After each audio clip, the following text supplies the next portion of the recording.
Hello guys, welcome back to the channel. My name's Lee and I'm a DIY electric skateboard builder and electric mountain board rider. I'm just out on my twice weekly rip, getting a bit of exercise in on the electric mountain board, and I thought to myself, a lot of you guys will have got an electric mountain board for Christmas, or you'll be in the middle of building one ready for next season, and it might be a really good idea to take you through my top beginner tips.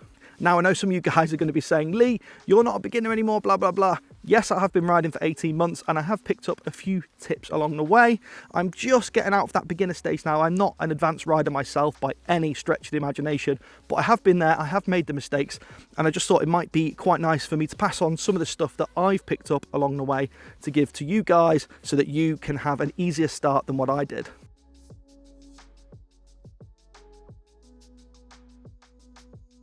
So with that being said, let's get straight in to the first tip, and that is safety. I know it's boring, guys, but we've got to talk about it. We'll get it out of the way, and then all the other tips will be related to riding.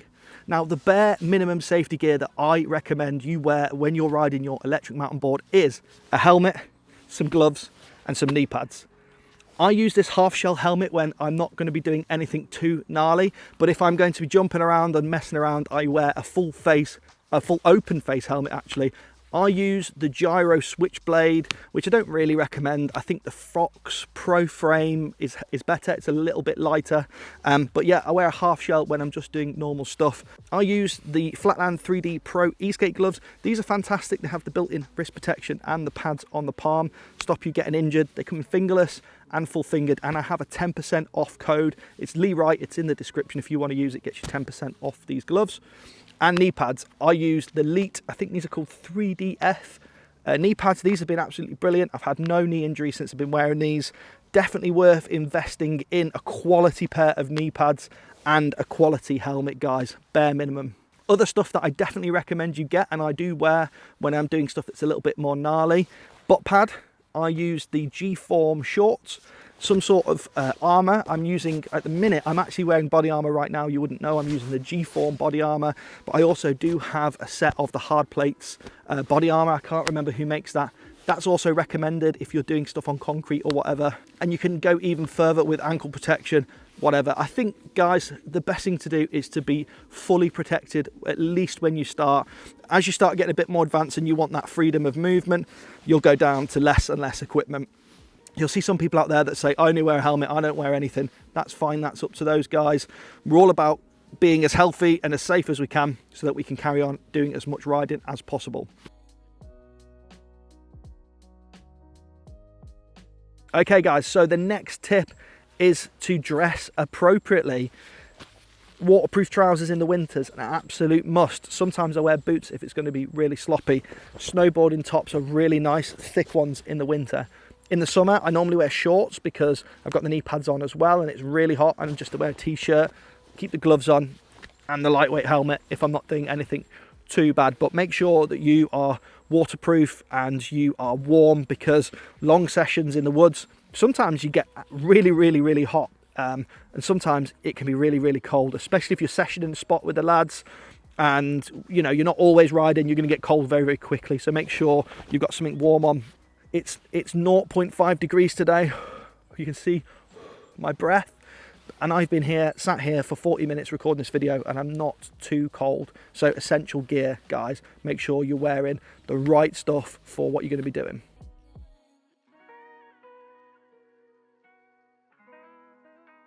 Now, I see this a lot with newbie riders.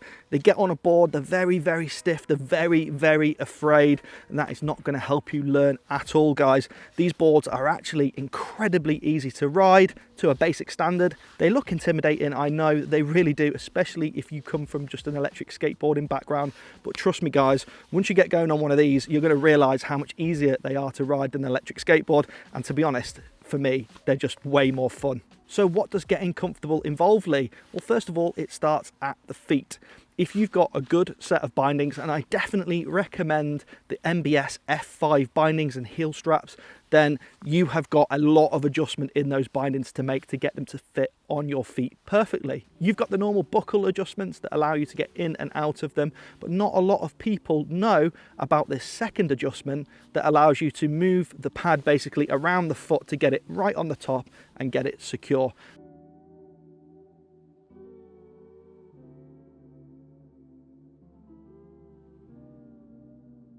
The heel straps also have the same, which allow the heel strap to move around the heel. You want that to be square on the back of your heel, and you want the foot strap to be nice over the top of your foot. Also, bindings normally have adjustments at the feet at the bottom, and you can adjust the angle slightly of the binding. And if you've got a board like the Hero Bro, that also allows you to have inner and outer positions, so you can really adjust that angle, the width, where the pad sits on you to get a proper comfortable position. And don't forget, guys, you need to have equal toe and heel hanging over the deck.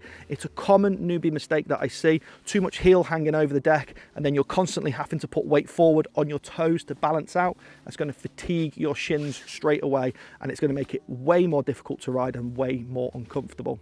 As an example, I can spend 3 hours fully strapped to the board without taking the bindings off at all, and I do not get feet cramp anymore. That is because my bindings are fully adjusted to how I like them, and I know how to stand on this board so that there's minimum amount of fatigue possible going on as I'm riding the board. So once you've found your foot position and it feels really comfortable, you want to look at your stance. You do not want to be stood completely rigid to attention on this board. You want to have your knees slightly bent so you can absorb the shocks of the undulating ground as it comes on your ride. You don't want to be stood completely upright so that every single vibration goes through your whole body. You want to take those shocks in the knees and just glide over the terrain like that.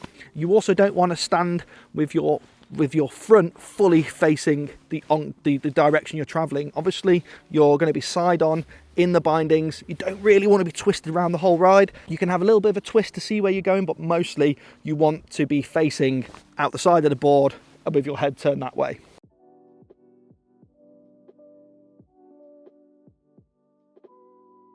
Which leads us neatly on to my next tip, which is weight distribution. Now, you might be forgiven, especially if you come from an electric skateboarding background, that you want to have your weight evenly distributed across both feet, and that would be incorrect. There are obviously some times when you want to do that, but in general, you want to have more weight on the back foot. Normally 70-30 or 60-40, depending on the sort of terrain that you're riding on.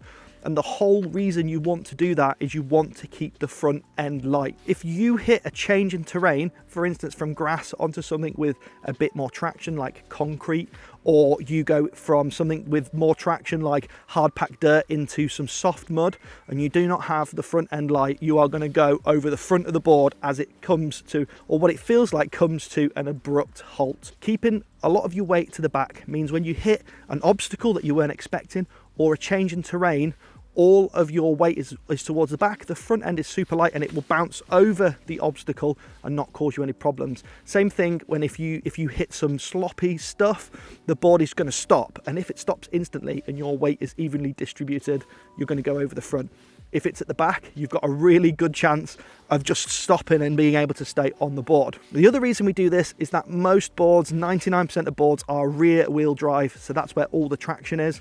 You're off-road, the terrain's a little bit gnarly, it's a little bit slippery, and well, you're going to lose traction a fair bit. If you keep weight on your back foot, you increase the chance of keeping traction, and it allows you to get around all of those obstacles and through all that sloppy stuff and basically stay on the board.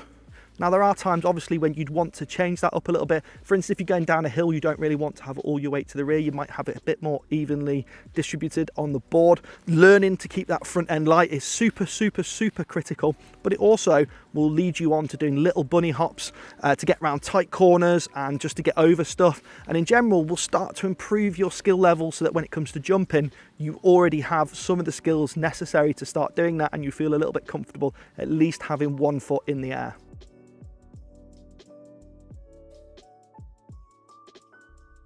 Another thing that I get asked all the time is turning. I've just got my board, Lee, and I can't turn very well. Do you have any tips? And yes, I do have some tips, guys.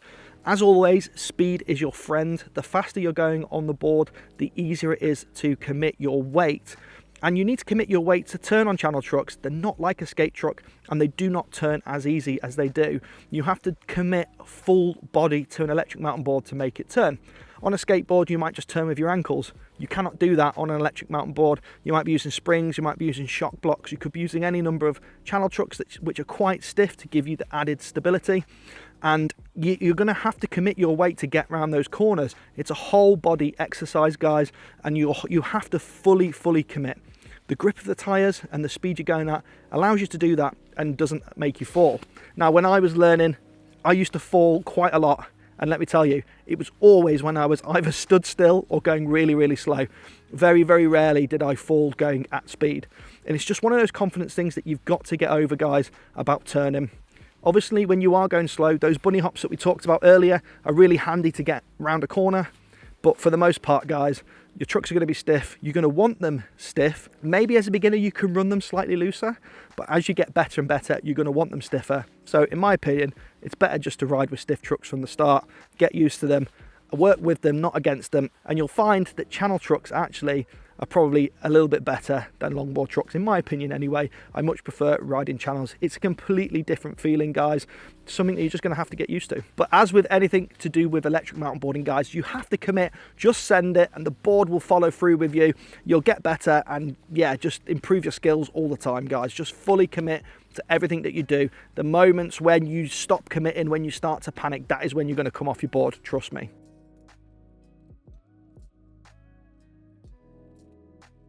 Right, the next question I get asked all the time is, how much pressure should I put in my tyres? And the answer is, well, it depends. If you're going to be blasting around the city, like I occasionally do, then you probably want to have a higher tyre pressure.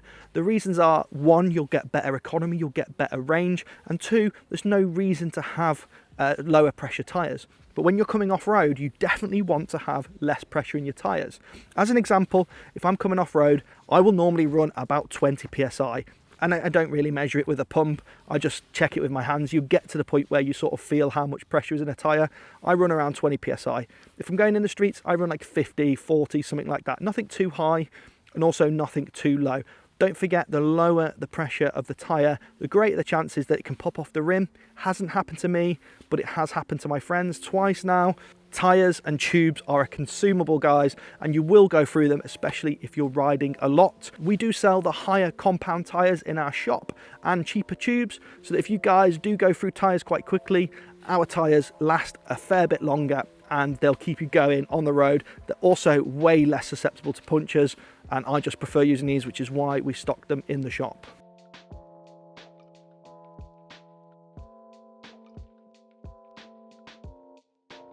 The last question I get asked all the time is, Lee, I've got the foot straps on my board. Should I wear the heel straps? I'm a little bit worried about coming off with them on. You can't bail. Now, let me tell you guys, when I first started riding an electric mountain board, I didn't use heel straps.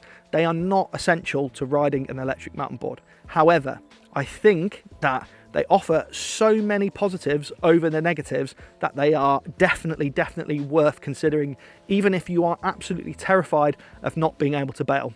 If you've got foot straps on, you're not going to be able to bail anyway. The more control you have over your board, the less likely you are to bail. And heel straps have gotten me out of so many issues where I would have bailed normally that I just cannot ride the board without them now.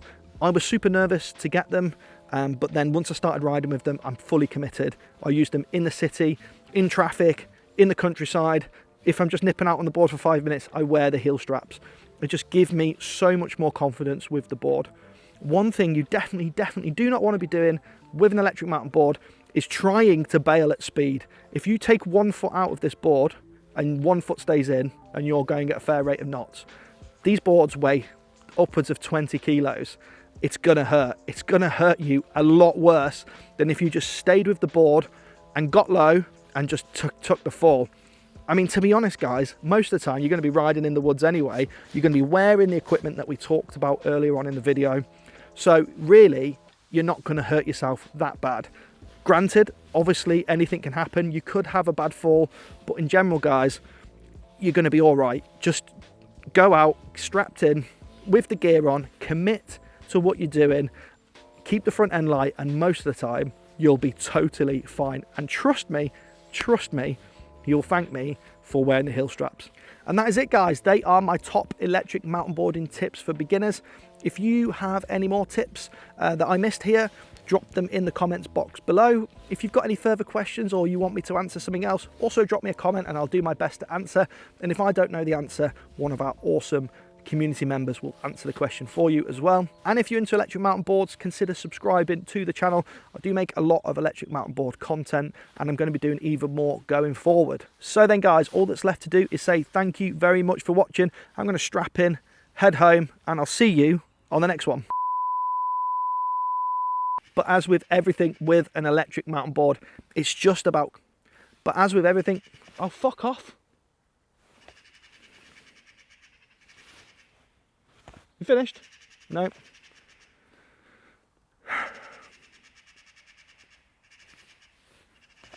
Fuck off.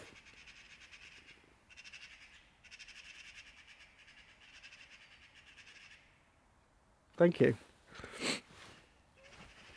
Oh my God.